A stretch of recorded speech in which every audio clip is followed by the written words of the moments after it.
Hello, I'm back from death's door. Today I want to talk about WeTransfer's Ideas Report, the 2022 version. Does the dream creative job really exist? They're reading my mind, or collecting my data. Same thing. Most of my videos this year have been me complaining about my job and wondering whether or not I can find my dream job.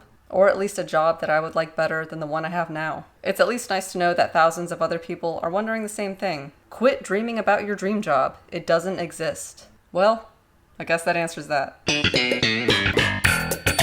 Because of my own ignorance or delusion, I haven't really considered the possibility that the dream job doesn't exist. However, I think some people do find work that they genuinely consider to be their dream job, like maybe 10% of the population. I could be totally wrong here, but I feel like even saying 10% is generous. Statistically, most of us just aren't that lucky. So if you're not familiar with the Ideas Report, every year WeTransfer, the website you use to transfer huge files to people, collects surveys from anyone who uses their site. It's available on their homepage for a couple of months, sometime in the year. This year, it was July and August. You may have seen it. I didn't. Each survey is centered around a different theme, I think almost always about the creative industry in some way. Makes sense, since most of the people who use WeTransfer are creatives. This includes designers, photographers, artists, directors, video editors, animators, architects, etc., etc. This year, their survey was about how much it sucks to work in the creative industry. Of course, I'm generalizing, but that's pretty much it. Or at least I feel like this report just reaffirmed how I'm feeling about my own career at this point in time. Makes me feel like I'm part of the zeitgeist. Maybe my dream job doesn't exist, and I'm chasing a ghost. According to this report, I fall into the agency staff subgroup. I work exclusively with one company and work on projects for various departments within that company. I'm also a female under 35 years old, and I'm ethnically diverse. And yeah, work sucks. I know. This report compiled surveys from over 6,500 creatives from 180 countries. The results of the survey give us a sense of how all these creatives are feeling about what it's like to be a creative at this point in history, and how they think the profession will evolve for the next generation. I love reading stuff like this because I'm frequently unhappy in my job as creative, and it's kind of nice to know that I'm not suffering alone. The complete report is 57 pages, and I read all of it at work. I was quiet quitting. Having said all that, welcome to the video. These are the key takeaways. Thriving in the creative sector involves hustle and compromise. 78% of the people surveyed said that they're willing to make personal sacrifices to achieve their career goals. At a lot of companies, this is just expected of you. I think some would even see it as a job requirement. For the past 4, almost 5 years, I've worked in creative for entertainment news in Los Angeles, and I've heard from a former colleague that most outlets prefer to hire single people with no children, because raising a family takes time away from your job, and the only baby they want you to have is your job. Creative jobs are also highly competitive, so working extra hours is sometimes necessary to put you ahead of the competition. Luckily, I stopped giving a shit about that years ago. It's a cutthroat world.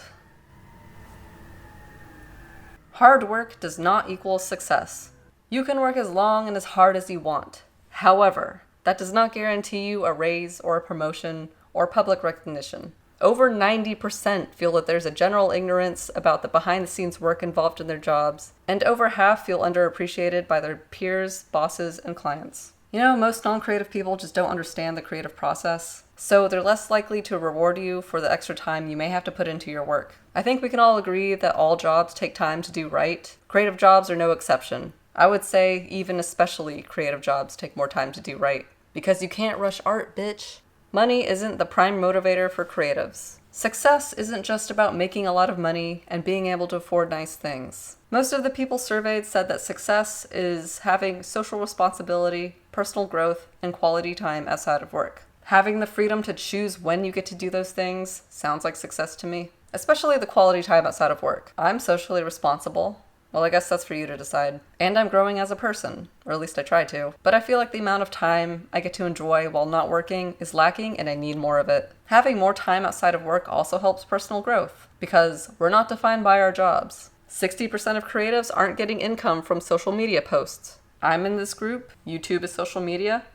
My videos aren't making any money, but I wouldn't be doing this if I genuinely didn't like it. I know my upload schedule is inconsistent, which isn't conducive to growing my channel, but I'm working at my own pace. If you enjoy this, just keep watching, and I'm sure more will be on the way. But regardless of your viewership, I would still keep making videos. I don't have very many other hobbies. 20% of creatives say they're looking for new opportunities. I'm in this group too. As of January 2023, I'm reducing my hours at my full-time job from 40 plus hours to 24 hours a week. With the time I'm getting back, I'm going to pursue other creative and non-creative endeavors. 15% prefer to wait and see how hard the potential recession will affect them. I know there's talk of a potential recession on the horizon, but this is my life. I gotta live it. Recessions are part of the economic timeline. Shit happens. I have savings. I think I'll be fine. Although I totally understand if you want to keep your job and wait until the market gets better. I've been doing that for years. After my last job, I applied to everywhere I wanted to work, and one place came back with a job offer. The job I have now. I'm looking to do something else. So if 20% of people are looking for something else, and 15% are willing to stick it out, what are the other 65% saying? I guess they're the ones who are complacent with their jobs. I wish I was. My life would be so easy if I loved my job. Why can't I just be happy? First world problems. Creatives are no strangers to overtime, rush jobs, and all-nighters. There's a general ignorance for the culture of personal sacrifice and sweat as a price for working in the industry. Yeah? That's my life, man. Okay, every project becomes a rush job, even if it didn't start out that way. Even when you get something months in advance or are told, hey, there's no rush on this, it's not uncommon for someone to come back and tell you, the deadline for that thing got moved up. We need it yesterday. As a compliant employee, you work all night to get it done because your boss tells you to. Creative jobs are very demanding. You may think the creative industry is the art class of jobs. Far from it, my friend. Most of the time, you're working to bring someone else's vision to life and not your own. It usually involves hours or days of revisions and arguments about what looks best. From multiple people I've worked with, I've often heard this phrase, "You're the creative genius, so I trust your judgment," to then immediately being followed up with, "Can I see it this way instead? Can you add this and that? I think it would look better if you did it this way." Bitch, I created something beautiful for you. It follows the golden rule of design and the color scheme is tasteful. And yet, you want me to chop it up, crowd it with tacky shit until it looks like a Frankenstein version of what I made? But if your boss or your client likes it, you have to do it their way, because they're paying you. I'm speaking from past experience as a designer. My job can be soul-crushing, and I think I'm over design as a profession. Honestly, I think I'd rather it be a hobby than an obligation. 65% of agency staff have experienced burnout. I didn't participate in this survey, but so far I'm agreeing with the majority of these answers. I'm burned out right now. Have been for a while. It's mostly agency people experiencing the worst of it, and understandably so. These are the people who are constantly working on multiple projects all the time, and often for the same people. So sometimes it can get kind of repetitive. Content creators and creative professionals are freelancers and contractors. They're not as obligated to stick with the work, and they're free to move from project to project or client to client. Agency staff are pretty much locked into their shit. Creatives want to work on saying no. 57% of people said saying no is the most underrated workplace skill. Why is it so hard to say no at work? Oh yeah, because they need to eat and pay rent. But you can say no. If you don't have the bandwidth or you don't feel comfortable working on a project, you don't have to do it. Just say no. What are they gonna do? Fire you? You can't get fired over that, especially if you're working on so much other shit already. If you're buried in work and you're afraid to say no to more, understand that you're valuable.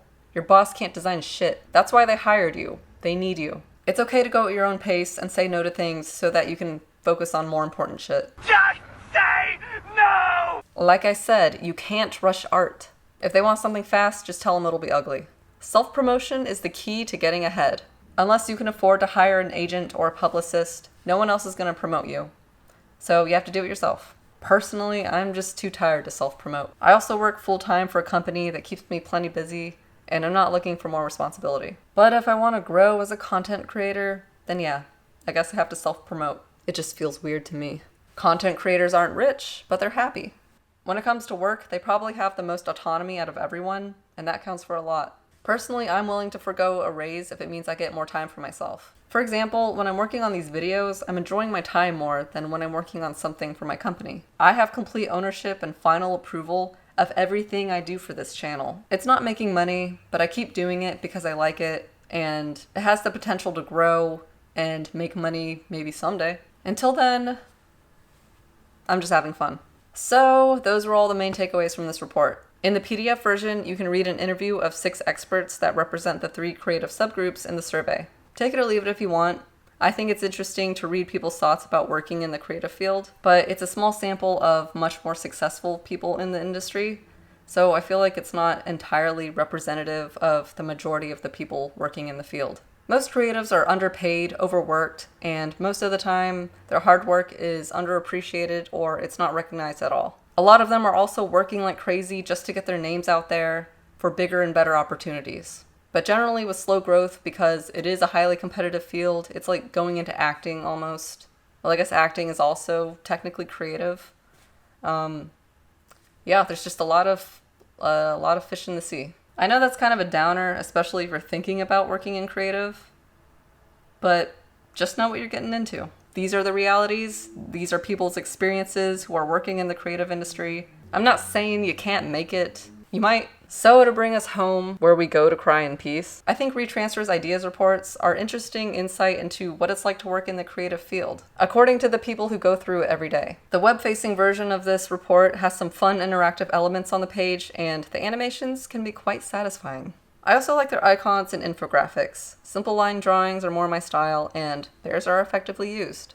I recommend checking it out. And no, this is not sponsored. This is not a collab. I don't know anyone who works at WeTransfer. I also hope that these reports were made with love and that more creatives aren't suffering just to make them happen. A little suffering is expected, but it would be a little ironic if the designers working on this were being taken advantage of and not being appreciated for their work. For both the web-facing version and the PDF version, to all the creatives who work on these reports, your work is appreciated, at least by me, a viewer, because it looks like a lot of skill and time went into this. Looks like you really cared about what you were doing, and it looks like a lot of hard work had to go into making it turn out the way it did. As a creative in the agency staff group, I agree with most of the survey results. For the past few years, I felt like most of the upper management I've worked with don't understand the work involved in my job. I'm often required to make personal sacrifices with my time. I'm not paid enough for the amount of time I put in, and as a result of all these things, I'm burned out. Because of that, I'm considering leaving the creative profession altogether, and that's okay. I do enjoy my work sometimes, but the negative parts of it have worn me down over time.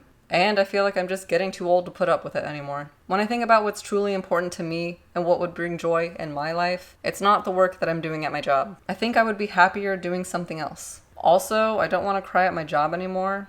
I think that's just not healthy. If that's how you're feeling about your own job, then you can either stick it out and wait to see if you'll like it, or you can quit. I know it's risky to leave an industry you've put years into, but if you keep waiting, you're just digging a deeper grave for yourself. I think we owe it to ourselves to see what else is available to us to make us happy. After all, creativity is about taking risks and finding alternative solutions to our problems. But what do you think? Alright, that's it. Bye.